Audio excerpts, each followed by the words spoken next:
వీళ్ళు ముగ్గురు మత్తయి, మార్కు, లూకా, వీళ్ళు ఎక్కువగా యేసుప్రభు యొక్క క్రియలకి ప్రాధాన్యత ఇచ్చారు. యేసుప్రభు యొక్క క్రియలు, యేసుప్రభు యొక్క చర్యలు, ఆయన ఏం చేశాడు ఇట్లాంటి వాటికి. అయితే యోహానేమో ఎక్కువగా ఆయన ఎవరు అనే దానికి ఎక్కువ ప్రాధాన్యత ఇచ్చినట్లు మనం చూసాం. ఓకే, అయితే ఇప్పుడు మీకు చెప్తాను చూడండి. యేసుప్రభు వారు చాలా చోట్ల బోధించేవాడు కదా.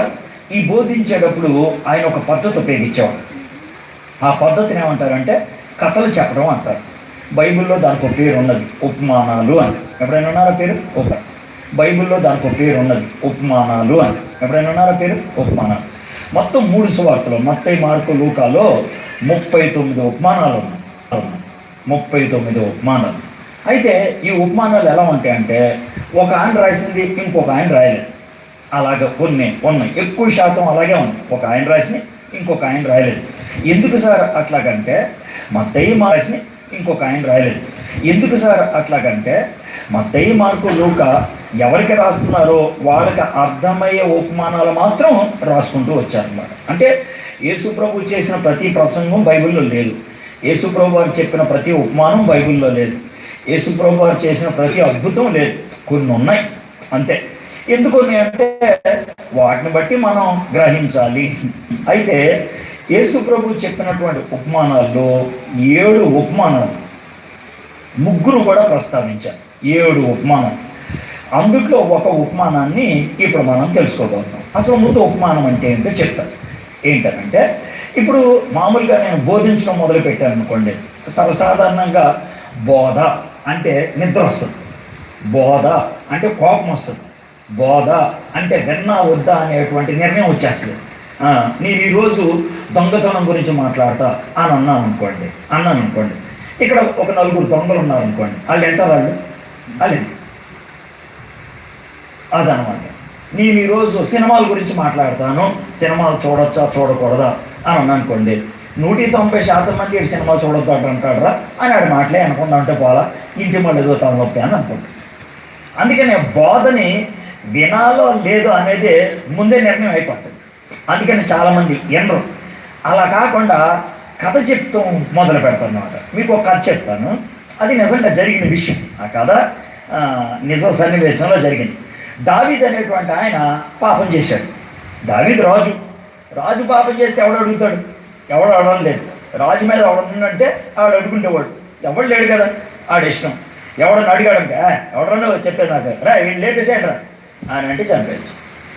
అది పరిస్థితి. కాబట్టి ఎవ్వరు చెప్పడానికి ముందుకెళ్ళేవాడు కాదు. అయితే దేవుడు ఒక ప్రవక్తకి ఆ బాధ్యత ఇచ్చాడు. అరే బాబు నువ్వు వెళ్ళి చెప్పరా అని. మనవాడు పాపం బాగా ప్రార్థన చేసి ఉంటాడు, దేవుడు మంచి మనవాడు జ్ఞానం ఇచ్చాడు.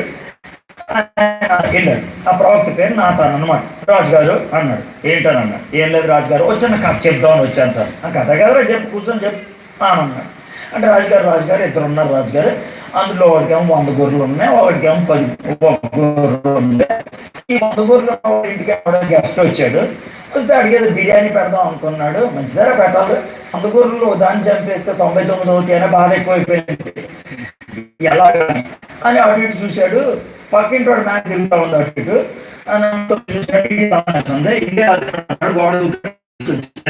తీసుకొచ్చి దాని ఫస్ట్ అని కోసి ఇక బిర్యానీ వండేస్తున్నాడంటే అని కూర్చుంటారు కదా, చీటి అన్ని ఎడ్జుకు వచ్చేసాడు అనమాట. వచ్చి ఇలా ఉక్రోషంగా తప్పించుకోవాలి. అంటే కథ తర్వాత ఏమన్నా నీతి చెప్తే ఎలా ఉంటుందంటే, కథ ఎలా ఉంటుందంటే సమ్మగా ఉంటుంది. అర్థమైందా? కథ సమ్మగా డబ్బులు కొట్టింది అన్నమాట. ఇప్పుడు సాతానుడు మనల్ని అలగపడేస్తూ ఉంటాడు. ఎలాగనంటే ఇప్పుడు మీకు ఒక చిన్న విషయం చెప్తాను చూడండి. ఎలుగుబంటి ఉంటుంది సరే, ఎలుగుబంటిని పట్టుకోవాలంటే చాలా కష్టం. అయితే ఎలుగుబంటిని పట్టుకోవడానికి ఒక పద్ధతి ఉంది. ఎలాగంటే మాంసం మొక్కలంట ఈ పొరలుగా కోస్తారు. ఎలాగ తాండ్ర ఉంటుంది అలా కోసి పొదునైనటువంటి 2 పక్కల పొదును ఉంటుంది. ఆ కత్తికి ఆ మాంసాన్ని పొరలుగా వాటికి చుట్టేస్తారు. చుట్టేసి చెట్టు మొదల్లో పెడతారనమాట. ఈ తోడేలు దాని ఎలుగుబంటికి ఏంటనంటే రక్త వాసన ఎంత దూరం ఉన్నా కూడా వచ్చేస్తానమాట. ఆ వాసనకి ఆవురు అనుకుంటూ వస్తుంది. కనబడుతుంది కదా, నాకేస్తాను, ఓ పర అయిపోద్ది, నాకేస్తా, ఓ పర అయిపోద్ది, నాకేస్తుంది. ఆ తర్వాత నాకేస్తా ఉంటే ఏమవుతుందంటే ఆ మసాలు మొత్తం అంతా అయిపోయిన తర్వాత కూడా నాకుద్ది. రక్తం ఉంటుంది కదా కత్తికి, నాకుద్ది. కాస్త పోసుకుంటుంది, దాని రక్తం వస్తుంది కదా, అది అనుకుంటే నేను కూడా రక్తం అంతా అని నాకేసుకుంటా కోసేసుకుంటున్నాను నాలుగు. నీకు అర్థమైందా? అంటే మీరు దీన్ని ఎలా అర్థం చేసుకోవాలంటే, మీరు ఎప్పుడైనా పుల్లైస్ తిన్నారా? పుల్లైస్, ఇప్పుడు పుల్లైస్ తినేవాడు చేసే పని అని చెప్తాను. అంటే మీరు ఎలా తింటారో తెలియక నేనైతే ఎలాగే తింటాను. ఇప్పుడు పుల్లైస్ నాకి ఉంటుంది కదా, సర్వసాధారణ చివరి పుల్ల ఉంటుంది కదా, దాన్ని కూడా 3 సార్లు నాకి అవునా కదా, ఆ తర్వాత తీసేస్తాం. ఒకవేళ ఐస్ ఇంకా బాగుంది అనుకో, వీలైతే అటు ఇటు చూసి పొలం కొంచెం కొరికేసి ఆ తర్వాత దాని ఇది పరిస్థితి అన్నమాట. సాధారణుడు ఉపయోగించే పద్ధతి అదే. ఏంటంటే మనం సమ్మగా లాగుతాడు లోనికి, ఆ తర్వాత 4 కోసేసుకుంటూ ఉంటుంది, 4 కూడా ఊడిపోద్ది, అప్పుడు సార్ 4 ఊడిపోయింది సార్ అంటాం. ఇది పరిస్థితి. అయితే ఈ ఉపమానం అనేది అలాంటిది అన్నాడు. ఇలా ఎంట ఎంట ఎంట ఎంట ఉంటాం, ఉన్న తర్వాత అరే అది నువ్వేరా ఉంటాడు, అరే కరెక్ట్గా దొరికిపోయారు అని అంటాడు. ఇంకా వచ్చినట్టు అనమాట. సో యేసు ప్రభు వారు ఈ పద్ధతితో ఉపయోగించేవాళ్ళు అనమాట ఉపమానం. బైబిల్లో ఉన్నటువంటి 39 ఉపమానాలకి ఏ ఉపమానానికైనా 3 ఉంటాయి అన్నమాట. 3 ఏంటంటే, మొదట సందర్భం దాన్ని సెట్టింగ్ అంటారు. అదే ఏ సందర్భంలో ఆ మాట చెప్తాను, ఆ సందర్భానికి అనుకూలంగా చెప్తాను. ఇప్పుడు ఈ సందర్భానికి అనుకూలంగా పనికొచ్చింది ఏది, ఎలుగుబంటి గురించి కానీ ఐస్ క్రీమ్ గురించి కానీ, అర్థమైందా? ఇంకో చోట సెట్ కాదు, ఇది ఇక్కడ సెట్ అవుతుంది, అదేనా? కాబట్టి ఆ సందర్భంలో అది సెట్ అవుతాను, దాన్ని సెట్టింగ్ అంటారు. ఆ సందర్భంలో ఓ సన్నివేశం ఉంటుంది, దాన్నే మనం స్టోరీ అంటాం. ఓ సన్నివేశాన్ని సృష్టిస్తాం. ఉదాహరణకి ఒకసారి ఒక అతను వచ్చి, సార్ నేను దేవుడు ఎవరో ప్రేమించాలి సార్, నా పొరుగువాడిని ప్రేమించమన్నారు కదా, నా పొరుగువాడు ఎవడు సార్ అన్నాడు. అది సందర్భం. నా పొరుగువాడు ఎవడు సార్? అప్పుడు యేసు ప్రభు రేపు చెప్తాను రా నీ పొరుగువాడు ఎవడు అనగనగా ఒకతను ఉన్నాడు రా, అతను ఎరుసలేం నుంచి ఎరుకోకి వెళ్తున్నాడు రా, ఎరుకోకి వెళ్తుంటే దారిలో దొంగలు పడ్డారు రా, అన్ని చెత్తకొట్టి పడేశారు రా. అప్పుడు ఒక యాజకుడు వెళ్ళాడు రా, ఓ పరిచయుడు వెళ్ళాడు రా, లేవిడు వెళ్ళాడు రా, ఆ తర్వాత ఒక సమరేడు వచ్చాడు రా. ఇలా స్టోరీ చెప్పుకుంటూ వచ్చాడు అన్నాడు. వచ్చి చివరిలో అన్నాడు తెలుసా, అవసరతలో ఉన్నాడు, అది పాకిస్తాన్ వాడైనా పక్కింటోడైనా సహాయం చేయడం మన బాధ్యత. అది విషయం. అది చివరికి ఒక మంచి సూచన. ముందు సందర్భం, తర్వాత సంఘటన, చివరిలో ఇచ్చే సూచన. ఇంగ్లీష్లో చెప్పాలంటే ముందు సెట్టింగ్, తర్వాత స్టోరీ, తర్వాత సేయింగ్. ఒక నీతి, ఒక మంచి మాట. ఎప్పుడు ఏ ఉపమానంకైనా ఉండేటువంటి విషయం ఇది. సార్ యేసు ప్రభు వారు ఉపమానాలు ఎందుకు చెప్పేవాడు? ఉపమానాలు ఎందుకు చెప్పేవాడు అంటే, గొప్ప సత్యం సాధారణమైన సన్నివేశంలో ఆయన ఇమిడ్చి చెప్పేవాడు. గొప్ప సత్యం సాధారణమైన విషయంలో ఇమిడ్చి చెప్పేవాడు అన్నమాట. అర్థమైందా? అయితే ఈరోజు మీకు ఉపమానం గురించి చెప్తాను. అదే ఈరోజు మనం చేసేటువంటి పని. ఈ ఉపమానం గొప్పది. ఎందుకు గొప్పది అని అంటే, మొత్తం 3 సువార్తికులు కూడా, అంటే మత్తయి, మార్కు, లూకా, 3 కూడా రాశారు ఈ ఉపమానం గురించి. ఈ ఉపమానం అందరినీ దాంట్లో ఇమిట్ చేస్తాను.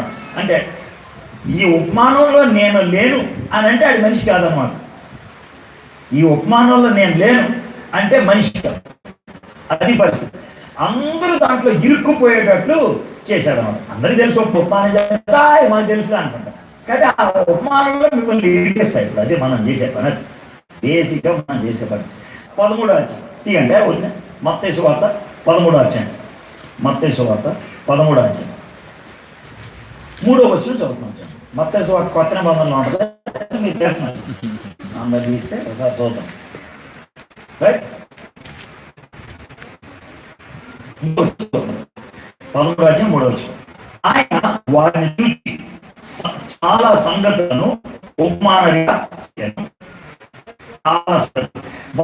మొదటి నుంచి చూడాలంటే, హనుమంతుడు ఇంటి నుండి వెళ్ళి సముద్రం కూర్చుండే బహుజన సమూహములు తన యొద్దకు కూడి వచ్చినందున ఆయన ధోని కూర్చుండే.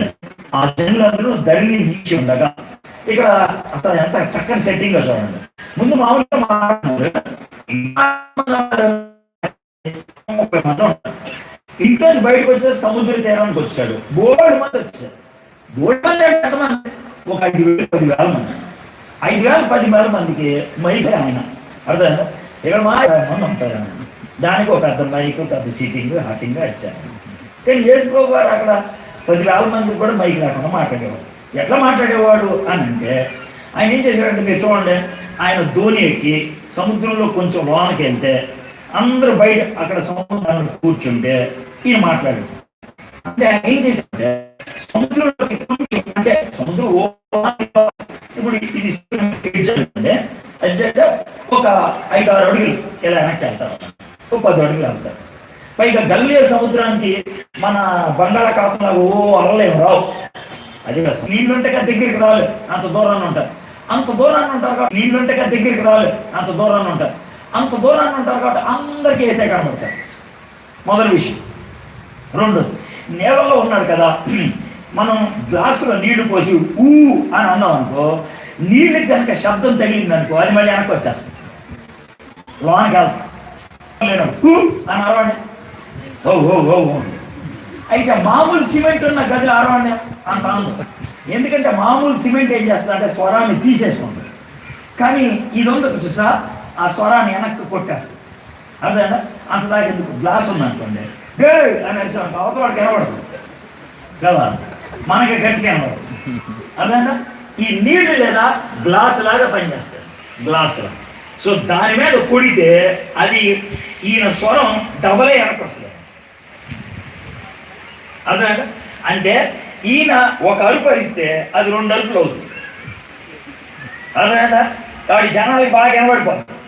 పైగా గల్లీ సముద్రం అవతల వెనక ఆ 2 పేర్లు సెట్గా అలాగా నేను అలా రాయలేదు. రాశాడు పద్ధతి సార్. 2వ పుస్తకానికి అపోస్తల కార్యాలు, అపోస్తల కార్యాలండి అని సార్ తెచ్చకపోతే ఈ ప్రసంగం ఎడ్వర్డ్ విలియమ్స్ గారు అంటారా, ఈ కంపెనీ అంటే షూర్ అంటారు, ప్రసంగికుడు షూర్ అని అంటే ఎలా ఉంటుంది?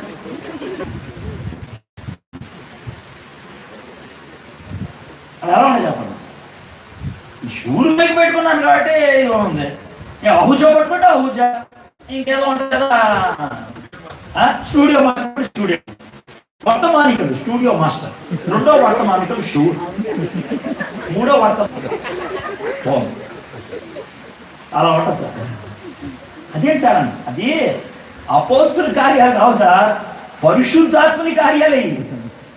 పరిశుద్ధాత్ముడు చేశాడు, అపోస్తలను వాడుకున్నాడు అంతే. ఈ ఎడ్వర్డ్ గారి ప్రసంగం, కమల్ గారి ప్రసంగం మైకిడి పట్టుకున్నాడు అంతే. ఏ మైకి పెట్టుకుంటేనే కుప్పని వేసుకోవచ్చు, ఏది రాకపోతే ఆవిడ చేస్తాడు. అదే విషయం, అదే విషయం. 2 పుస్తకాలకి టైటిల్ బాగాలేస్తారు. అదే విధంగా విత్తువాని ఉపమానం అంటే అంత బాగుంది. అసలు స్టోరీ ఏంటంటే, ఈ విత్తేవాడు అన్నాడు కదా, విత్తనాలు వేసుకుంటే వెళ్ళాడు. ఇప్పుడు మన దేశంలో ఎలా ఉంటుందంటే పెద్ద పెద్ద మొళ్ళు ఉంటాయి. మొళ్ళు అంటే తెలుసు కదా, ఇలాగా ఉంటుంది కదా, చుట్టూ గట్టి ఉంటుంది. కానీ ఇస్రాయేల్ దేశంలో పెద్ద పెద్ద మొళ్ళు ఉండవు, కొంచెం సన్నగా ఉంటాయి అన్నమాట. ఇంత సన్నగా ఉంటుంది. ఎందుకంటే ఈ గట్టు మీద నడుచుకుంటే ఇలా విత్తనాలు చదువుకుంటే వెళ్తాం అన్నమాట. ఇది సన్నగా ఉంటుంది అదే. సో ఎక్కడికక్కడ మొడ్లుగా ఉంటే అలా విత్తనాలు వేసుకుంటే వెళ్తూ ఉంటాడు. ఈయన చెప్పింది ఏంటంటే, ఒక ఆయన విత్తనాలు వేసుకుంటే వెళ్ళాడు. అర్థం వేసుకుంటే వెళ్తే విత్తనాలు ఏమో కొన్ని గట్టి మీద పడ్డాయి, కొన్ని ఏమో రాళ్ళ మీద పడ్డాయి, కొన్ని ముళ్ళకంపల్లో పడ్డాయి, కొన్ని మంచి నెలలు పడ్డాయి. ఎక్కడ పడిందో దాన్ని బట్టి దానికి ఎదుగుదల వచ్చింది. మొత్తం 6 రకాలు. ఎన్ని రకాలు? 6 రకాలు. 6 రకాలు. 3 ఏమో చెడ్డే, 3 ఏమో మంచి, మొత్తం 6 రకాలు. అయితే ఏసీ ఈ కథ చెప్పడం బట్టి ఏమన్నాడు తెలుసా, ఎవడైతే ఈ మాటలు విన్న వాళ్ళంతా 6 రకాలు. నువ్వు ఏ రకం ఆలోచించుకోవాలని వదిలిపడేశాడు. ఇప్పుడు మీరు అందరూ వింటున్నారు కదా, ఇనే ప్రతి ఒక్కడు కూడా ఈ 6 రకాలు ఏదో రకం, మీరు ఏ రకం డిసైడ్ చేసుకోండి అన్నాడు. అంటే ఈ స్టోరీ అంతా రకాల గురించి, నేల గురించి, విత్తనాల గురించి కాదు, విత్తువాడి గురించి కాదు. ఒకే విత్తువాడు, విత్తనాలు అదే, అన్నీ లేకపోతే అన్నీ వరి, ఓడే విత్తనం, విత్తనాలు మారు, అన్నీ ఓడే విత్తనం. విత్తేవాడు ఉంటాడు.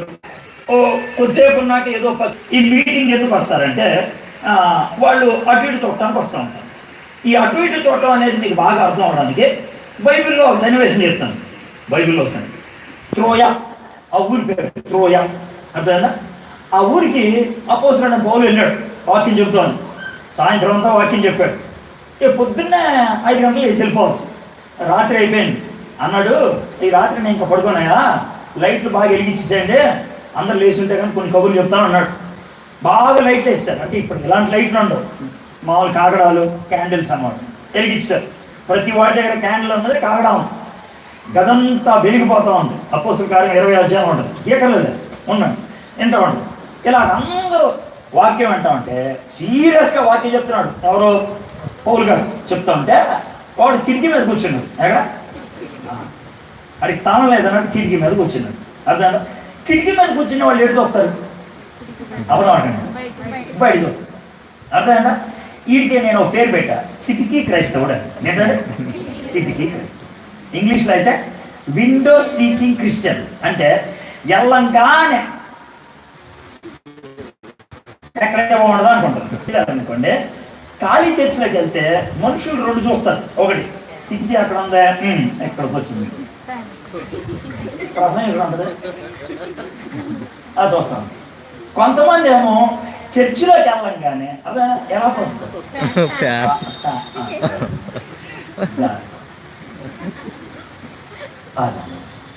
అరే హాయిగా ఉన్నా.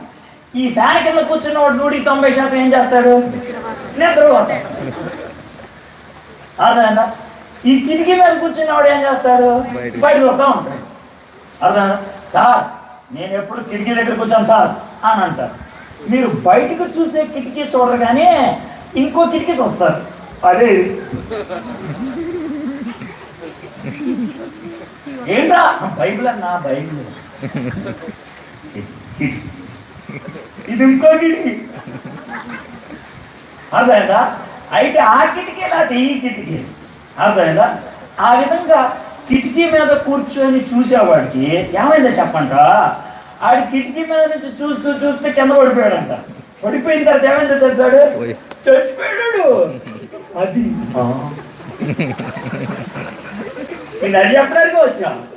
నువ్వు కిటికీ క్రైస్తవుడు అయితే చచ్చిపోతావు. ఒకసారి చెప్పండి, ఒకసారి చెప్పాలా? చచ్చిపోతావు. వస్తే ఇక వేరే మార్గలేదు, చచ్చిపోడే. అయిపోయింది. నీకు వేసిన ఎత్తనాన్ని పక్షెత్తిపోయింది. అయిపోయింది. నీకు వేసిన ఎత్తనాన్ని పక్షెత్తిపోయింది, నువ్వు వెళ్ళిపోయావు. కాబట్టి జాతకన్నా మీరు వచ్చారు కదా మీటింగ్కి, కిటికీ క్రైస్తవుడుగా ఉంటే మీటింగ్కి వచ్చారు, మీటింగ్లో వాక్యం అన్నారు, చివరికి ఏమయ్యారా? చచ్చి నరకానికి వెళ్ళాను సార్. బస్ అది అంత ఘోరం. అసలు ఇక్కడికి వస్తారు కొంతమంది, ఎందుకు వచ్చిన ఉంటుంది సార్? 3 రోజులు యూత్ మీటింగ్ అంట, మనకు కావాల్సిన వాళ్ళందరూ వచ్చేస్తారు, సరదాగా ఉండొచ్చు, హడావుడి చేసుకోవచ్చు, పండుగ చేసుకోవచ్చు, హాయిగా ఉండొచ్చు, అమ్మ నాన్న కూడా లేదు అని కిటికీలు ఎత్తుకేసుకుంటాం. వీడు కూడా కిటికీలు ఎత్తుకేసుకోండి. అయితే ఆ రోజు ఏం జరిగింది తెలుసా? ఆడి కింద పడి చచ్చిపోతే మీటింగ్ అంతా డిస్టర్బ్ అయిపోతుందని పౌలు వెళ్ళి ఆడి మీద పడుకొని ప్రార్థన చేస్తే బతికాడు. అర్థమైందా? బాబు జాకబ్ గారు చచ్చిపోతే లేపేవాడని అన్నాడు మీ దగ్గర? లేడంట. వాళ్ళ దగ్గర లేదు. ఒకవేళ ఉంటే కనుక మీకు చస్తే పర్లా లేపుతాడు, నాకు రావడం రాదు. అర్థమైందా? కాబట్టి చచ్చిపోతే లేపే పౌలు లేడు. కాబట్టి ఇప్పుడు నేను రావద్దు అంటే కిటికీలు ఎత్తుక్కో. అర్థమైందా? నేను ఎక్కడుంటే ఎవరికి కనబడను, నేను ఎక్కడుంటే కనుక పడుకోవచ్చు, ఎక్కడుంటే కనుక సరదాగా ఉండొచ్చు, ఈ మొబైల్ ఉంటే కనుక బొమ్మ చూసుకోవచ్చు, ఈ కిటికీ పక్కన ఉంటే బయట చూసుకోవచ్చు. కొంతమంది చర్చిలో, ఇప్పుడు చర్చిలో ఎలా ఉంటుంది కదా సార్, ఇలాగ కూర్చుంటారు, సైడ్ కూడా ఎలా కూర్చుంటారు. అర్థమైందా? కొంతమంది ఏం చేస్తారంటే సైడ్ కూర్చుంటారు. ఎందుకు సార్? ఎలా చూడచ్చు, అక్కడ ఉందమ్మా, అక్కడ ఉన్నాడు అన్నాడు. మీటింగ్కి వచ్చి చేసే పని, చర్చిలో చేసే పని కిటికీ క్రైస్తవం. ఎంత దౌర్భాగ్యమో ఆలోచించాను. మనకు కావాల్సిన అమ్మాయి ఉంటుంది అక్కడ, మనకు కావాల్సిన అబ్బాయి ఉంటాడు, మనకు కనబడకుండవచ్చు, మనకు కావాల్సింది చూసుకోవచ్చు, మనకు కావాల్సింది చేసుకోవచ్చు అని చర్చిలో ఆలోచించే వాళ్ళు ఉంటారు. వాక్యాన్ని బోధించేటప్పుడు ఆలోచించే వాళ్ళు ఉంటారు. అంటే దాని అర్థం ఏంటి తెలుసా? స్పీకర్ వాక్యం బోధిస్తున్నాడా? బోధిస్తున్నాడు కానీ వాన పడుతుందా? లేదు. వెళ్ళిపోతున్నాడు పక్షిగాడు. గబుక్కన ఒకవేళ ఇలాంటి మీటింగ్లో అనుకో, అమ్మాయి ఈ ప్రశ్న జవాబు చెప్పంటే చాలా సీరియస్, మళ్ళీ ఒకసారి అడగండి ప్రశ్న, ఏదో పెద్ద సీరియస్ టెంకర్లాగా, మళ్ళీ ఒకసారి అడగండి ప్రశ్న, సరిగ్గా అర్థం కాలేదు, మళ్ళీ ఒకసారి అర్థం కావడం కాదు పెచ్చ నీ అమలా, అర్థమైందా? ఎప్పుడైతే మరొక్కసారి ప్రశ్న అడగండి అని అంటాడు, ఆడి పక్షిగాడని మనకు తెలుసు, అర్థమైందా? కిటికీ క్రైస్తవుడు అని తెలుసు. హలో, ఈ క్యాంపులో ఇంకా ఒక రోజు టైం ఉంది. కిటికీ క్రైస్తవుడుగా మీరు ఉండదలుచుకుంటే చివరికి ఏమవుతారు చెప్పండి, ఒకసారి చెప్పాలి గట్టిగా, చచ్చిపోతారు. అది మరి విషయం, మీ నోటి ఏమిటి రావాలి, చచ్చిపోతారు. చచ్చిపోతే ఎక్కడికి వెళ్తారు, గట్టి చెప్పాలా సార్? ఇష్టమా? కిటికీ లెక్క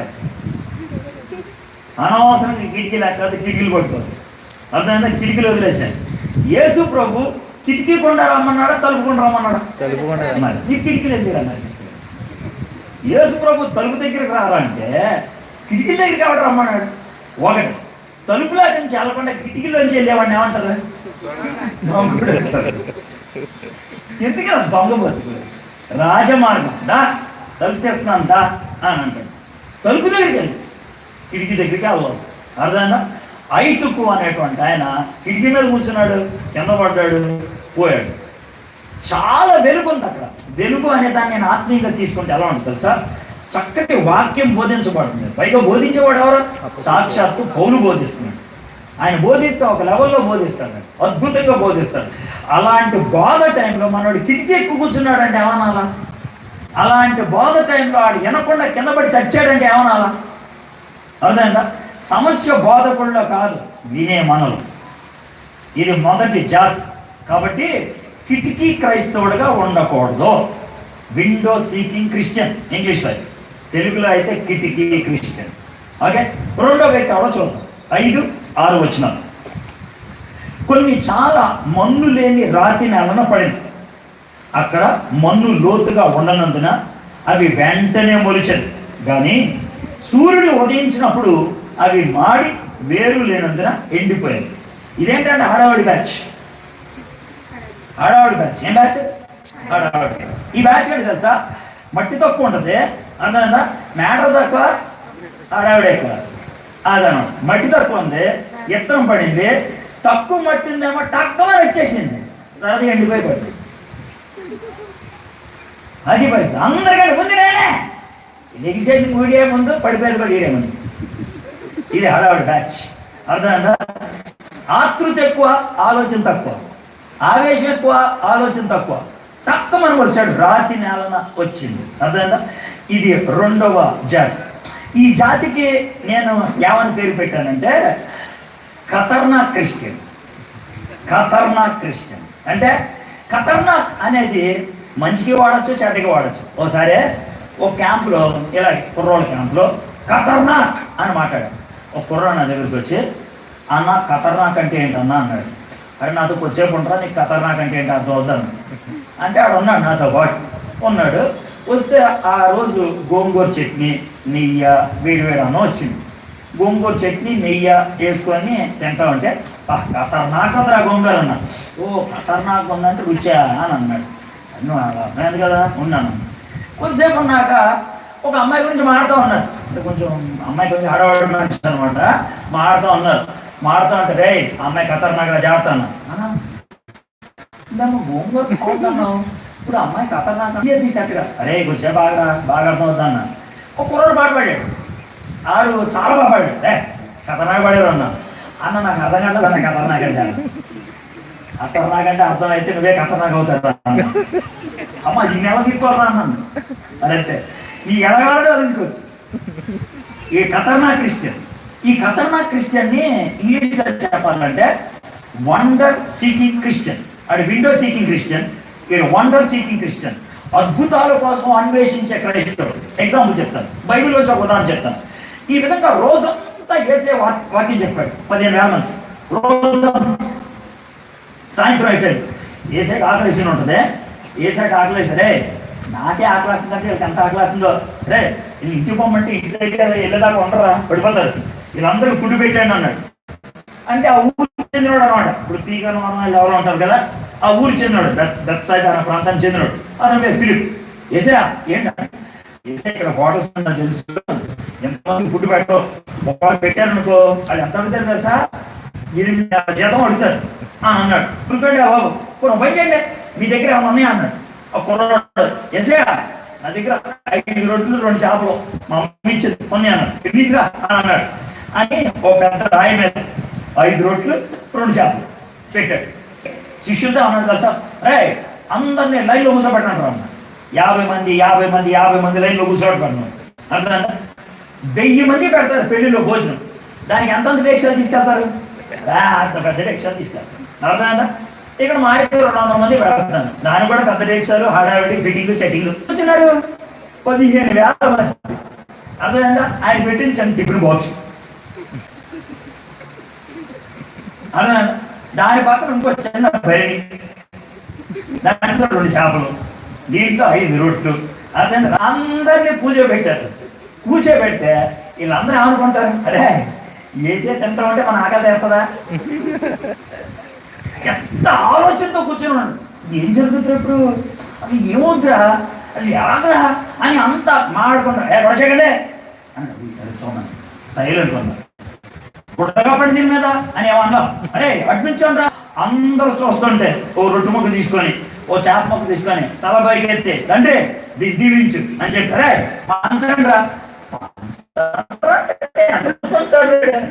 అంటే మొదటి రోడ్డు చిన్న ముక్క తీసుకురా మొత్తం రోడ్డు తీసుకెళ్ళి, ఇంకోటి తీసుకా అలారా తీసుకోండి, ఇంకోటి తీసుకా 3, ఇంకోటి తీసుకో 5, ఇంకోటి తీసుకో 6, ఇంకోటి తీసుకో 7.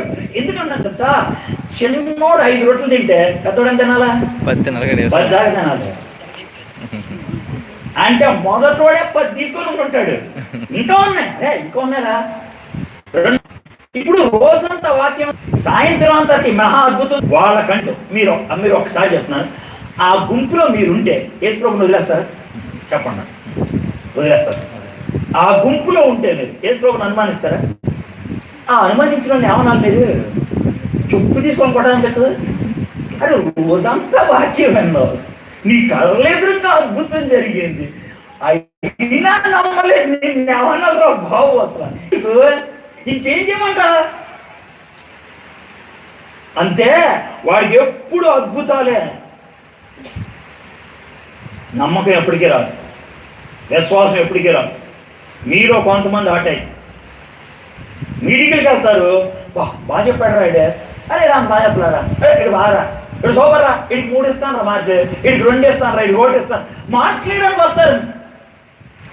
ఎవడు బాగా చెప్పాడు, ఎవడు బాగా చెప్పలేదు, ఇంతే. అరే ఏం అద్భుతాలు జరిగినాయా, అరే కరెక్టే ఉంటావు ఇదే ఈ మాట్లాడడానికి బతుకు మారదు. గుర్తుపెట్టుకోండి, అద్భుతాలు కలిగిన దాని ఉద్దేశం ఏంటి చెప్పండి, మార్పు కలగాలి. అది కలగకుండా జరిగిన మిస్టేక్గా మీటింగ్లు పెట్టారు కదా. ఎందుకు పెట్టారు తెలుసా మీటింగ్లు? వాళ్ళ దగ్గర డబ్బులు ఎక్కువైతాయి,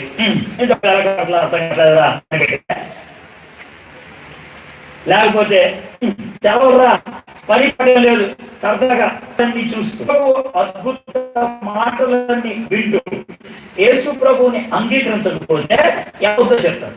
లూకాసు వార్త ఒక చోట ఎలాగంటే వచ్చాడు, సెల్ఫ్ వేసేసుకున్నాడు, ఈయన వెనక ఏసా అని తలుపు కొట్టాడు. ఏసా తలుపోకలు ఉన్నాడు. ఎవరు మీరు అన్నాడు. ఏసా మేము మీటింగ్కి వచ్చాం. ఏసా మీరు ఎవరన్నట్టు, అయ్యో బాబోయ్ మీటింగ్లు పెట్టింది నేనే. అయ్యా నువ్వు ఎవడో నాకు తెలీదా? బాబోయ్ ఆ మీటింగ్లో ప్రసంగం చేసింది నేనే, నాకు తెలీదా? బాబు అయ్యి నీకు ఎలా చెప్పాలి, నీ పేరు ఉపయోగించి నేను అద్భుతాలు కూడా చేశాను. నువ్వు ఎవడన్నా తెలీదా? చచ్చాడు. ఎన్ని మీటింగ్లకు వెళ్ళావు, ఎన్ని క్విజుల్లో నీకు ఎంత తెలివితేటలు ఉన్నాయి, కుదరదు. ఎంత బాగా పాటలు పాడుకోవచ్చు, అవసరం లేదు. అవన్నీ మంచియే.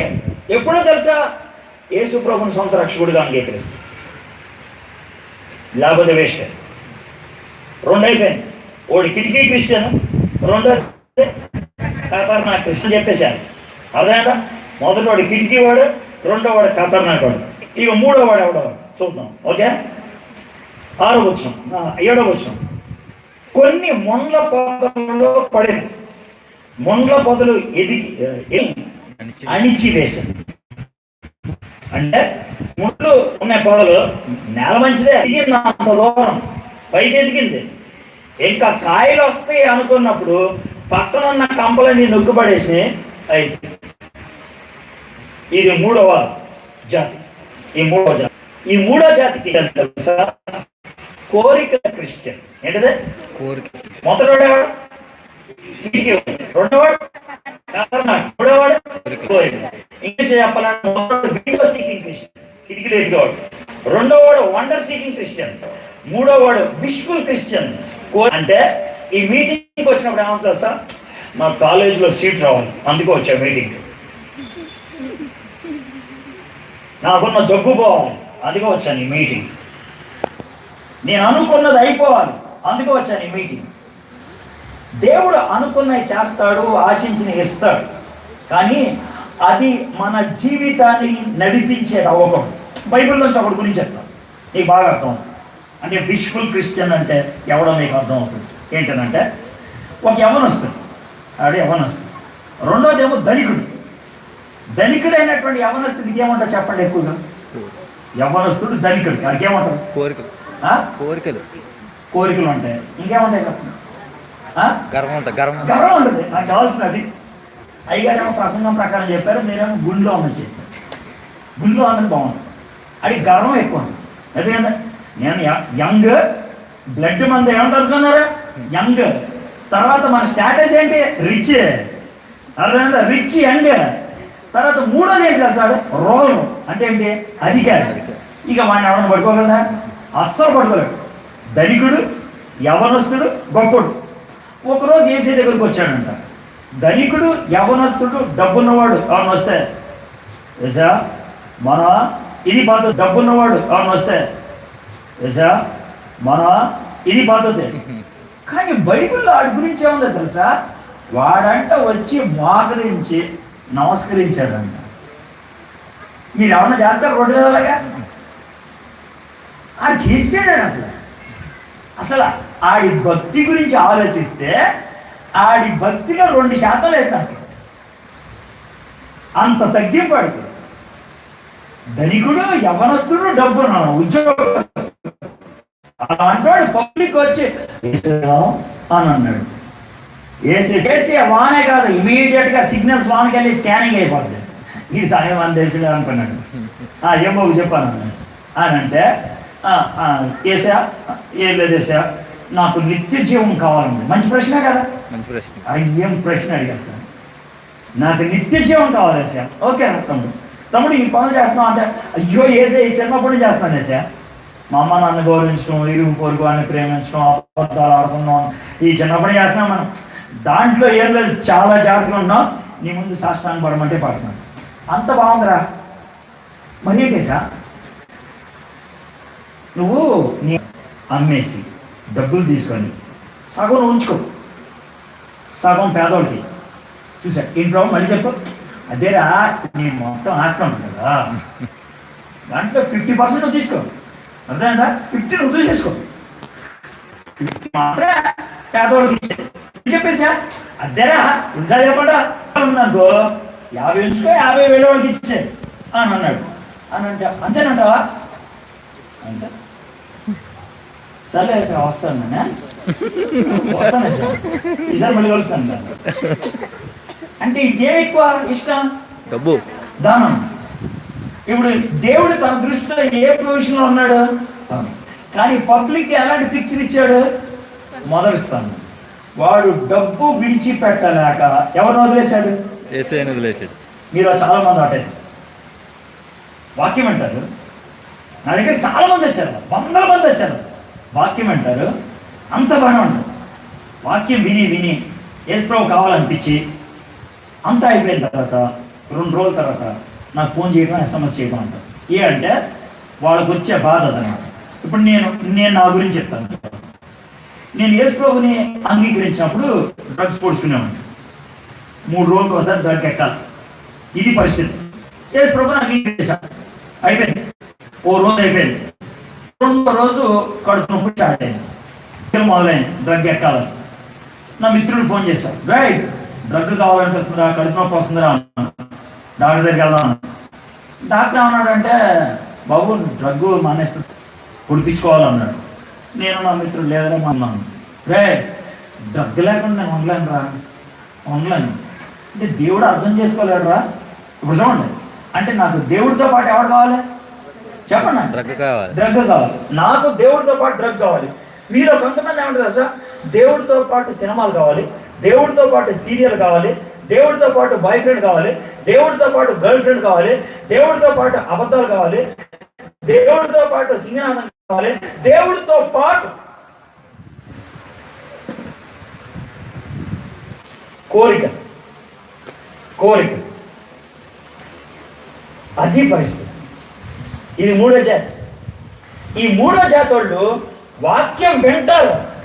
ఎలా వింటారంటే, మిగిలిన అన్ని బాగా ఉంటాయి. ఒకవేళ బాయ్ ఫ్రెండ్ గర్ల్ ఫ్రెండ్ ఉన్నా అనుకో, బాయ్ ఫ్రెండ్ ఉండకూడదనంటే ఏమన్నారే ఒకసారి మరి చెప్పండి. ఫోన్ కొంచెం కట్ అయింది, సిగ్నల్ సరిగ్గా. ఏదైతే వినాలో అదే అంటాడు, ఏదైతే వద్దు అనుకుంటాడో దాన్ని కట్ చేస్తాడు. విష్ఫుల్ నువ్వు కోరికల క్రైస్తవుడువా? బైబిల్లో ఆ ధనికుడు వెళ్ళిపోతుంటే యేసు ప్రభు ఆ టైం చూసాడు, ఇలా అంటాడు పరలోకంలో చేరటం చాలా కష్టం, చాలా కష్టం, పోతారు. మీరు ఒకవేళ కోరికలతో ఇక్కడ కూర్చుంటే, నా కోరిక నెరవేరాలి, మీరు అన్నట్లు క్రీస్తు కూడా నాకు కావాలి, కుదరదు. 2 ఆటలకి దాసులుగా ఉండలేవు. 2 ఆటలకి నీకు యేసు ప్రభు కావాలా, నీ కోరిక ఆలోచించుకో, ఇష్టం అంటే నెరవేర్చుకో, నువ్వు నరకానికి వెళ్తావు. లేదు యేసయ్య దగ్గరికి వస్తానంటావా, రా. 2 మధ్యన ఉండడానికి వీల్లేదు. ఇది కోరికల క్రైస్తవుడు. ఇప్పుడు 3 చెప్పా. మొదటివాడు ఎవడా? కిటికీవాడు. 2వవాడు ఎవడా? ఖతర్నాక్. 3వవాడు నేను ఎంతగా అదే డిసైడ్ అయిపోయింది. ఏది కాదని మాత్రం అనదు. 3 పోతారు. అదేదా 3 పోతారు. ఈ 3 ఎవడ తప్పించే నాదుడు లేడు. కానీ అవుట్ 3 పోవాల్సింది. ఈ జాబితాలో ఉంటే వద్దు. ఇప్పుడు మనం ఇంకో 3 చూద్దాం. ఆ 3 ఒకేసారి చెప్పాను.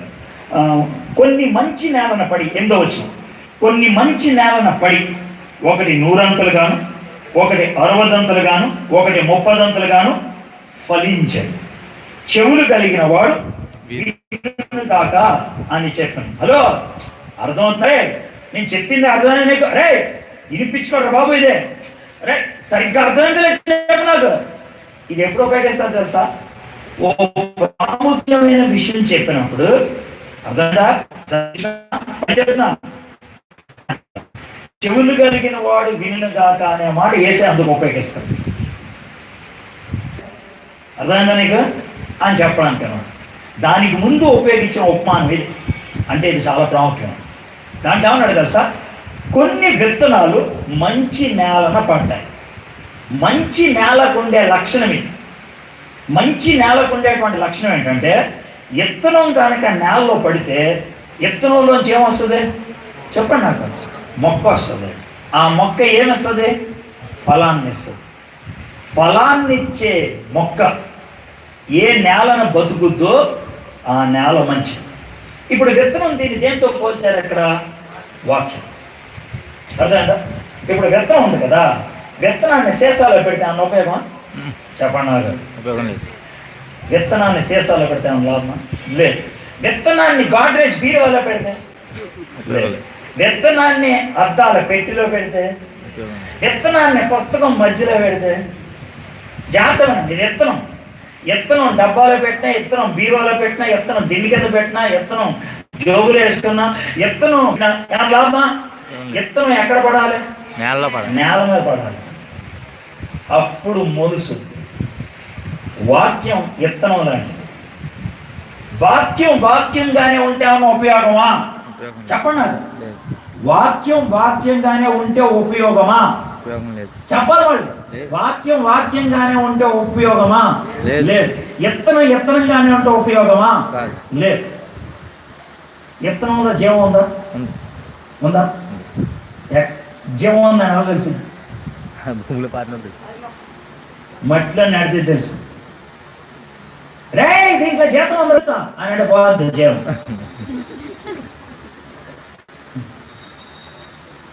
ఎవరు చూపించలేదు. విత్తనంలో జీవాన్ని చూపించాలంటే ఒకటే, మట్టితో పాత ఎట్టాలి, 3 రోజులకు వస్తుంది బయటికి. అదే విషయం. వాక్యంలో జీవం ఉందని ఏమో తెలుసు. వాక్యం గుండెల్లో పడాలి, మారాల్సింది జీవితం. విత్తనం గుండె మీద పడితే, విత్తనం జీవితంలో పడితే, ఈ జీవితం అనే నేల దీంట్లోంచి జీవాన్ని బయటికి పంపిస్తుంది. అప్పుడు మార్పు ఎవరికి కలుగుద్ది? మనకే. ఫలం అన్నాడు యేసయ్య. ఆ మార్పునే ఫలం అన్నాడు. 100%, 60%, 30%. ఎందుకన్నాడు తెలుసా? ఒక్కసారి 100% మార్పు వస్తుందా? రావు. మొదట్లో 30%, కొన్ని రోజులకే 60, కొన్ని రోజులకే 100. ఇదంతా మంచిది.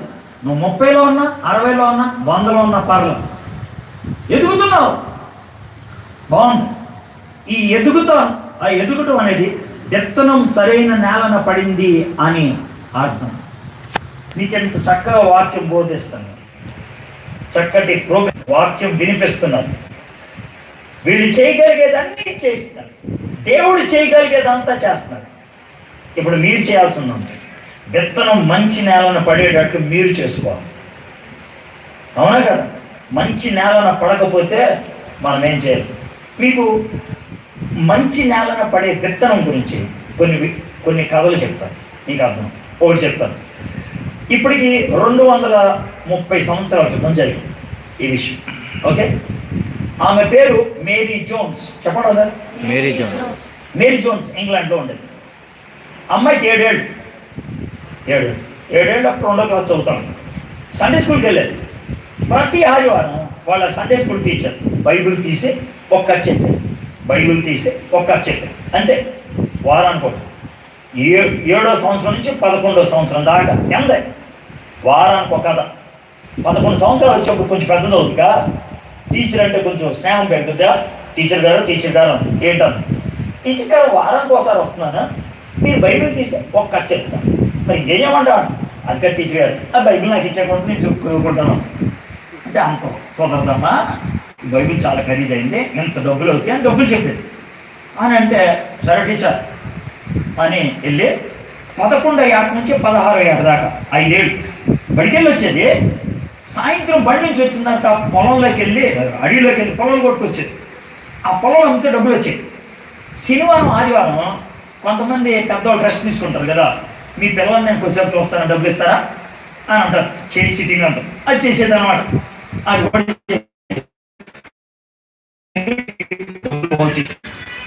ఆ డబ్బులు తీసుకొని టీచర్ గారు డబ్బులు, బైబిల్ నా దగ్గర లేవమ్మా, బాలా అనే ఒక ఊర్లో చార్లెస్ అని ఒక ఆయన ఉంటాడు, ఆయన దగ్గర ఉంటుంది అన్నాడు. సరే టీచర్ గారు అన్నాడు. బాలా అనే ఊరు ఎక్కడ ఉంది అని అంటే 42 కిలోమీటర్లు అన్నాడు. ఈ అమ్మాయికి ఎందుకంటే కొత్త బట్టలు కొనుక్కోలేదు, కొనుక్కోలేదు, హడావిడి చేసేది కాదు, ఏదో తినేది. 16 ఏళ్ళ అమ్మాయి. అమ్మ బాలా అనే ఊరు వెళ్తానమ్మా అంటే, ఆ ఊరు రోడ్డు కూడా లేదు, ఎలా వెళ్తామంటే పర్లేదమ్మా ఇలాగా అడ్డంగా వెళ్ళిపోతే వస్తుందంట అన్నాడు. ఇక డబ్బులు పట్టుకొని 16 ఏళ్ళ అమ్మాయి పొద్దున్నే బయలుదేరి నడుచుకుంటే వెళ్ళిపోయింది. కొండలు, గొట్టలు, రాళ్ళు అవన్నీ నడుచుకుంటే వెళ్ళిపోయింది. 2 వచ్చాయి. మొత్తాన్ని బైబిల్ తీసేసుకొని, మరి ఇందాక ఎందుకని ఇవ్వలా అన్నాడు. అని అంటే అన్నాడు, అమ్మ బైబిల్ అయిపోయినా, ఇది అమ్మే బైబిల్ కాదు, నాది. నేను కిటికీలో చూసే ఏడుస్తుంది, నా బైబిల్ ఇచ్చేస్తాను, మరి నీకు నా బైబిల్ ఇచ్చేస్తాను, మరి నీకు నువ్వు తీసుకో అని అన్నాడు. అప్పుడు అమ్మాయి బైబిల్ తీసుకొని ఆ రాత్రి అక్కడ పడుకొని, మరి తర్వాత రోజు పొద్దున్నే మళ్ళీ 42 కిలోమీటర్లు వెనక్కి ఇంటికెళ్ళి రోజు బైబిల్ చదివేదంట చచ్చిపోయేదాకా.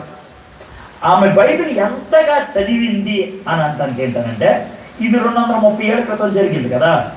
ఆ బైబిల్ని ఒక బ్యాంక్ లక్షలు ఇచ్చి ఒక అద్దాల పెట్టులో ఆ బైబిల్ని అలా తెరిచిపెట్టి దాన్ని ఎవరు ముట్టుకోనివారు, ఎందుకంటే కాగితాలు చెరగవు, ఇరిగిపోతాయి పట్టు,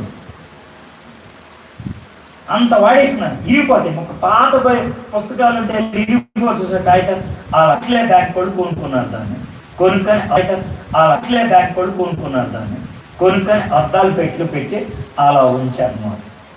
అయితే అక్కడ కింద రాశారు, ఈమె చదివిన బైబిల్ ప్రపంచానికి బైబిల్ని ఇచ్చింది అని రాశారు. ఈమె చదివిన బైబిల్ని ఇచ్చింది. అదేంటి సార్, ఈ బైబిల్ చదివితే ప్రపంచానికి బైబిల్ ఇవ్వడం ఏంటండి? మీ అందరి దగ్గర బైబిల్ ఉన్నాయి కదా, ఉంటే బైబిల్ ఒకసారి మూసేని చెప్తాను. బైబిల్ మీకు ఎలా వచ్చిందో చెప్తాను. బైబిల్ మూసారా అట్టదేయండి. తీస్తే అక్కడ బైబిల్ సొసైటీ ఆఫ్ ఇండియా అని కనపడుతున్నా. అంటే అట్టదీయండి అంటే దేనికి చెప్పడం కాదు, మొదటి కాయ తీయండి. తీస్తే బైబిల్ సొసైటీ ఆఫ్ ఇండియా కనబడిందా? కింద ఉందా? రైట్, ఉంది కదా. అది మీకు బైబిల్ ఇచ్చింది. ఇది ఎలా స్టార్ట్ అయిందో చెప్తాం. ఆ చార్లెస్ అని ఆయన బైబిల్ ఇచ్చాడు కదా, ఆ రోజు ఇంట్లోకి వెళ్ళి కూర్చొని బైబిల్ కోసం ఎంత తప్పించేవాళ్ళు అన్నారా? బైబిల్ చదవడానికి 5 ఏళ్ళు కష్టపడింది ఆయన. 84 కిలోమీటర్లు నడిచిందా బైబిల్ కోసం. అలా జరగడానికి వీళ్ళు అని తన మిత్రులతో మేరీ జోన్స్ గురించి చెప్పాడు. ఈ అమ్మాయి చూడే బైబిల్ అలా చేసిందా, అయితే మనం ఒక పని చేద్దాం, మనందరం కలిసి ఒక సొసైటీ పెడదాం అని అన్నారు. అని బైబిల్ సొసైటీ ఆఫ్ ఇంగ్లాండ్ మొదలైంది. బైబిల్ సొసైటీ ఆఫ్ ఇంగ్లాండ్ అక్కడితో అది ఆగిపోదు. దేశానికి ఆ సొసైటీ వ్యాప్తి చెందింది. 172 దేశాలకి వ్యాప్తి చెందింది బైబిల్ సొసైటీ ఆఫ్ ఇండియా. ఎవడైనా బైబిల్ కావాలి అంటే లేదు అని చెప్పకుండా అందించడానికి స్థాపించబడింది. అంటే విత్తనం ఉందా మన దగ్గర? ఉందా లేదా? విత్తనం ఏది చెప్పండి ఇప్పుడు నాకు? బైబిల్. ఈ విత్తనం ఎక్కడికి వెళ్ళాలి? గుండెలోకి వెళ్ళాలి. మీరు ఎక్కడ పెడుతున్నారు? బూట్లో పెడుతున్నారు. గుండెలోకి వెళ్ళాలి, దిండి కింద కాదు, బుర్రలోకి వెళ్ళాలి. బీరువాలో కాదు, జీవితంలోకి వెళ్ళాలి. బీరువాలోకి వెళ్తే బైబిల్కి చదవబడుతుంది. బైబిల్కి చదవబడుతుంది, మనం చచ్చిపోతాం. అదే బైబిల్ గుండెలోకి వెళ్తే మనకి జీవం వస్తుంది, మనం ఆశీర్వదించబడతాం. అర్థమైంది కదా? ఇది నా తొలి ప్రసంగం, లైట్గా ఇచ్చారు. అర్థమైందా? దీన్ని బట్టి మీరు తీసుకోవాల్సిన నిర్ణయం అని చెప్పండి నాకు. రోజు బైబిల్ చదవాలి. రెండో నిర్ణయం, ఎవరన్నా బైబిల్ చెప్తుంటే ఆసక్తిగా వినాలి. 3, వినే దాన్ని, అర్థమైన దాన్ని జీవితంలో అన్వయం. ఈ 3 పనులు చేయాలి. ఈ 3 పనులు చేయకపోతే ఏమవుతుంది? చచ్చిపోతుంది.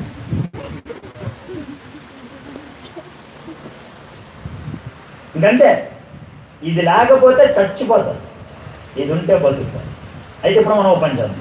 తలంచి కళ్ళు మూసుకొని 2 పనులు చేద్దాం. తలంచి కళ్ళు మూసుకొని 2 పనులు చేద్దాం. 2 పనులు మొదటిది ఏంటి తెలుసా? దేనికి వందనాలు చెల్లిద్దాం? దేవా, మా చేతుల్లో బైబిల్ ఉంచాం, నీకు వందనాలు. ఈ బైబిల్ చాలా మంది ఏడ్చారు, ఈ బైబిల్ కోసం తప్పినారు.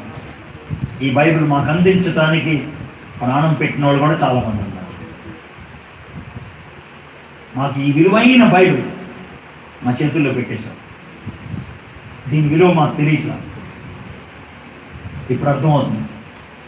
ఈ బైబిల్ చదవకపోతే, ఈ బైబిల్ని మా జీవితంలో అన్వయించుకోకపోతే నేను చచ్చిపోతాను. మేము బతకాలని, మేము ఆశీర్వదించబడాలని ఈ బైబిల్ మాకు ఇచ్చావు ప్రభు. నేను చివరి క్రిస్టియన్గా ఉండాలి. విలువైన జీవితం కలిగిన క్రైస్తవం, విలువైన జీవితం కలిగినటువంటి క్రైస్తవం, కష్టపడి దేవుని వాక్యాన్ని అవగాహన చేసుకునే క్రైస్తవుడు, విల్ఫుల్ క్రిస్టియన్ అవ్వాలి ప్రభా. Wilful Christian. నేను ఆ విధంగా అవ్వడానికి కృప చూపించాను. రోజు నేను బైబిల్ చదువుతాను ప్రభా. ఈ రోజు నుంచి నీ వాక్యం ఎవరైనా బోధిస్తుంటే ఆసక్తిగా వింటాను ప్రభా. అర్థం చేసుకున్న దాన్ని, గ్రహించిన దాన్ని నా జీవితంలో అన్వయించుకుంటాను ప్రభా. 30%, 60%, 100% అంచెలంచెలుగా నెమ్మదిగా ఫలాన్ని పొందుతాను ప్రభా. ఆ విధంగా నన్ను ఆశీర్వదించాలి. ప్రార్థన చేసుకున్నాను. మా దేవా, మీకు వందనాలు, మీకు స్తుతులు, మీకు స్తోత్రాలు చెల్లిస్తున్నాను ప్రభా. ఈ ఉపమానం ద్వారా చక్కటి పాఠం మాకు నేర్పించావు ప్రభా. నీ వాక్యం విలువైనది అని చెప్తే బాగోదు ప్రభా. మానవ జీవితానికి ఖచ్చితంగా అవసరమైంది. బైబిల్ లేకపోతే మనిషి చచ్చిపోతాడు ప్రభా. నీ వాక్యం లేకపోతే నరకానికి వెళ్ళిపోతాం ప్రభా. అందుకే ఈ విలువైన వాక్యాన్ని మా చేతుల్లో మీరు పెట్టారు. మా చేతుల్లో ఉంది ప్రభా. 135 కోట్ల మంది ఉన్నటువంటి ఈ భారతదేశంలో 10 కోట్ల మందికే ఈ బైబిల్ చదవడానికి అవకాశం ఉన్నది ప్రభా. వెసులుబాటు ఉన్నది ప్రభా. అందులో మేమున్నాం. అంత గొప్ప విషయం ప్రభా. నేను జాప్యం చేయకున్నట్లు, సులభంగా తీసుకోకున్నట్లు సహాయం చేయ. ఈ వాక్యాన్ని నేను ధ్యానం చేసి మా జీవితంలో అన్వయించుకొని ఫలభరితమైన జీవితం జీవించడానికి చూపించడానికి యేసు నామములో ప్రార్థన చేయించున్నాం తండ్రి. ఆమేన్.